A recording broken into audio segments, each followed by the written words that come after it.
and converted 44.5% of his attempts between 15 and 24 feet. Considering Alexander Walker previously played with Lakers head coach J.J. Redick, it's fair to believe they could harness their familiarity to build the perfect role within Los Angeles' system. Nickeil Alexander-Walker is the two-way player the Lakers need. In addition to scoring efficiently on offense, Alexander Walker is a well-rounded defensive player. He competes away from the ball, fighting over screens and utilizing his agility and length to close the distance and contest shots from every angle of the court. On the ball, Alexander Walker has shown the willingness to take on tough matchups at multiple positions, a truth the Lakers learned firsthand. Alexander Walker held Luka Doncic to 28.6% shooting during the first round of the 2025 NBA playoffs.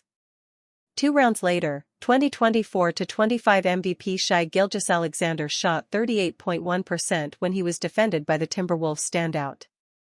For perspective, Doncic shot 46.4% against all other Minnesota defenders, while Gilgeous-Alexander converted 47.4% of his shots against Timberwolves players other than Alexander Walker. With Alexander Walker in the fold, the Lakers could formally round their second unit into form. His 6 feet 5 inches height and 6 feet 9.5 inches wingspan would allow Redick to plug him into any number of roles, both as a complement to the starters and a driving force behind an ideally resurgent second unit. Los Angeles' top priority is understandably acquiring a starting-caliber center, but it can't afford to overlook an affordable and vital offseason target like Alexander Walker. Why didn't Lakers keep Alex Caruso?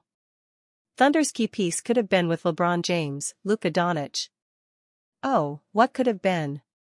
The Lakers had Alex Caruso and just had to pay him $9 million per year to keep him into a new season. Instead, they let Caruso walk in free agency and join the Chicago Bulls after the 2020-21 season. The Bulls eventually traded Caruso to the Oklahoma City Thunder, who are now in the NBA Finals. It never had to be this way, and if Caruso had stayed, perhaps LeBron James and Luka Doncic would still be playing instead. Why didn't Lakers keep Alex Caruso? The Lakers didn't want to pay Caruso.